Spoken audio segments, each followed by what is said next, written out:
नमस्कार दोस्तों, स्वागत है आपका स्टडी माई वे में। आज हम उत्तर प्रदेश पुलिस भर्ती की पहली क्लास शुरू करने जा रहे हैं, जिसका नाम है हिंदी एवं अन्य भारतीय भाषाएं। इस वीडियो से कोई भी क्वेश्चन पेपर में आ गया तो बाहर नहीं जाना है, चाहे आप कोई भी प्रैक्टिस लगा के देख लीजिए हिंदी एवं अन्य भारतीय भाषाएं का। चलिए शुरू करते हैं। दोस्तों, मैं जो भी आपको बता रहा हूँ इनके सबके आप नोट्स बनाते चलिए साथ ही साथ में, ताकि जो है आपको दोबारा वीडियो देखने की जरूरत न पड़े।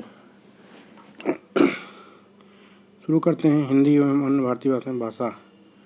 भाषा का पहला क्वेश्चन यही है कि भाषा किस धातु से बनी है। भाषा किस धातु से बनी है? भाषा बनी है भाष धातु से।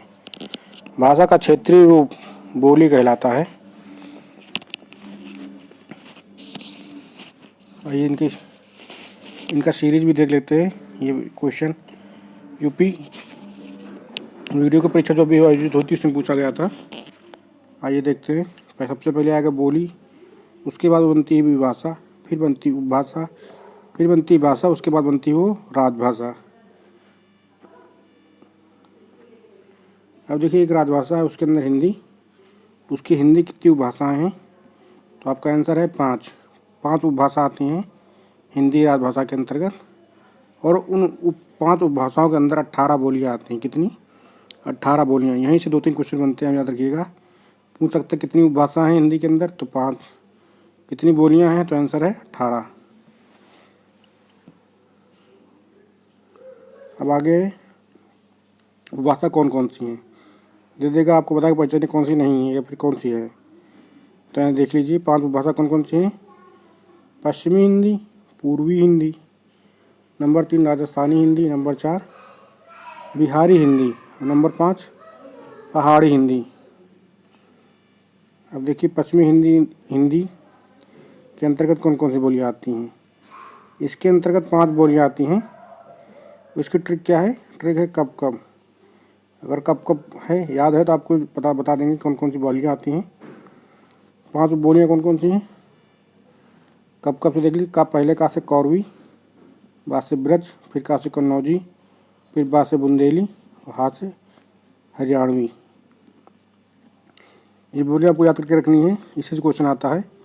पूछ सकता है पश्चिमी हिंदी की कौन सी बोली इसमें से है, कौन सी नहीं है। तो आपको 5 याद करके जानी है। कौरवी, ब्रज, कन्नौजी, बुंदेली, हरियाणवी। और भी देखते हैं, इसे संबंधित तथ्य भी देख लेते हैं। दोस्तों, अगर हमारे चैनल पर नए हैं तो चैनल को सब्सक्राइब और वीडियो को लाइक कर दीजिए। यही हमारे लिए सबसे बड़ा पुरस्कार है। कौरवी को खड़ी बोली भी कहा जाता है। क्या कहा जाता है? खड़ी बोली। कौरवी को खड़ी बोली भी कहा जाता है। कौरवी को आकार बहुला भी कहा जाता है। ये 2 होते हैं, आकार बहुला और ओकार बहुला। देख लीजिए, हरियाणवी को ओकार बहुला कहा जाता है और कौरवी को आकार बहुला। खड़ी बोली का उद्भव किससे हुआ, ये भी पूछ सकता है आपसे। तो खड़ी बोली का उद्भव सौरसेनी अपभ्रंश से हुआ है। किससे हुआ है? सौरसेनी अपभ्रंश से हुआ है खड़ी बोली का उद्भव। और देखिए, हरियाणवी को बंगारू भी कहा जाता है। कभी कभी ऑप्शन दे देगा, वहाँ हरियाणवी नहीं लिखा होगा, वहाँ लिखा होगा बंगारू। तो आप कंफ्यूज मत होइएगा, तो वहाँ आपको बंगारू टिक मार के आना है, क्योंकि हरियाणवी को कहीं बंगारू भी कहा जाता है। आते हैं दूसरे पे, पूर्वी हिंदी। पूर्वी हिंदी, इसके अंतर्गत 3 बोलियाँ आती हैं। इसके ट्रिक भी याद के लिए ABC, पूर्वी की ABC। A for Awadhi, B for Bagheli, C for Chhattisgarhi. Chhattisgarhi का अन्य नाम भी है, इसका नाम लारिया और खलहाटी भी कहा जाता है। ठीक है, लारिया और खलहाटी। अब देखते हैं राजस्थानी हिंदी के अंतर्गत कितनी बोलियाँ आती हैं। तो राजस्थानी हिंदी के अंतर्गत आती हैं 4 बोलियाँ। कौन कौन सी? जयपुरी, मालवी, मारवाड़ी, मेवाती। तो यहाँ पे जयपुरी को ढूंढारी और हड़ौती भी कहा जाता है। कहीं कहीं जयपुरी ना लिख के ढूंढारी या फिर हड़ौती लिख सकते हैं, या फिर पूछ सकते हैं किस बोली को ढूंढारी कहते हैं या फिर किस बोली को हड़ौती कहते हैं। वहाँ उसका आंसर होगा जयपुरी। मैं जो कुछ भी आपको पढ़ा रहा हूँ इसके आप नोट जरूर बनाते चलिएगा, साथ ही साथ नोट जरूर बनाइए, वीडियो को लाइक कर दीजिए। और इस टॉपिक से कोई भी क्वेश्चन आपको कोई किसी भी पेपर देख लीजिएगा, बाहर नहीं जाएगा। यूपीएसआई नहीं चाहे यूपीपी ही नहीं, यूपीएसआई का भी पेपर आप लगाएंगे तो लग जाएगा, पूरा पूरा लग जाएगा। अब देखिए बिहारी हिंदी, इसके अंतर्गत 3 बोलियाँ आती हैं। कौन कौन सी? मगही, मैथिली और भोजपुरी। बिहारी हिंदी के अंतर्गत आती हैं 3, मगही, मैथिली और भोजपुरी। अब देखिए आता पहाड़ी हिंदी। पहाड़ी हिंदी के अंतर्गत 3 बोलियाँ आती हैं। कौन कौन सी आती हैं देख लीजिए, कुमायूनी, गढ़वाली और खास। फिर से कि कुमायूनी, गढ़वाली और खास। अब देख लीजिए अपभ्रंश के भेद कितने होते, कभी पूछ सकते कि अपभ्रंश के कितने भेद होते हैं। तो अपभ्रंश के 7 भेद होते हैं। किनके अनुसार? डॉक्टर भोलानाथ तिवारी के अनुसार 7 भेद होते हैं। कौन कौन से भेद भी देख लीजिए, सौरसैनी अपभ्रंश, दूसरा है मागधी अपभ्रंश, तीसरा है अर्धमागधी अपभ्रंश। यहाँ पे आगे अपभ्रंश नहीं लिखा है, लेकिन आप ऊपर से समझ लीजिए, सबके आगे अपभ्रंश होगा। महाराष्ट्रीय अपभ्रंश, 5वां है पहाड़ी अपभ्रंश, 6वां है पैसाची अपभ्रंश, 7वां है ब्राह्मण अपभ्रंश। टोटल 7 भेद हैं।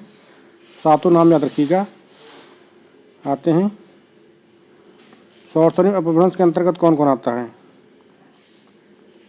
इसके अंतर्गत आते हैं पश्चिमी हिंदी, राजस्थानी हिंदी और गुजराती। सौरसैनी अपभ्रंश के अंतर्गत आते हैं। दूसरा है मागधी अपभ्रंश, इसके अंतर्गत बिहारी हिंदी, बांग्ला, उड़िया और असमिया आते हैं। फिर आती अर्धमागधी हिंदी, अर्धमागधी अपभ्रंश। अर्धमागधी अपभ्रंश के अंतर्गत पूर्वी हिंदी आती है। कौन सी बोली आती है? पूर्वी हिंदी। फिर आता है महाराष्ट्रीय अपभ्रंश, इसके अंतर्गत मराठी आपको पता ही है। फिर पहाड़ी के अंदर पहाड़ी हिंदी, पैसाची याद रखना है आपको। पैसाची के अंदर आती है पंजाबी और लहंदा। कौन कौन सी बोली आती है? पैसाची और लहंदा। फिर है 7वीं ब्राह्मण, ये इंपॉर्टेंट होगा कभी कभी, यही अगर इसमें 7 में से कोई पूछेगा तो है ब्राह्मण। इसका सबसे ज़्यादा चांस है।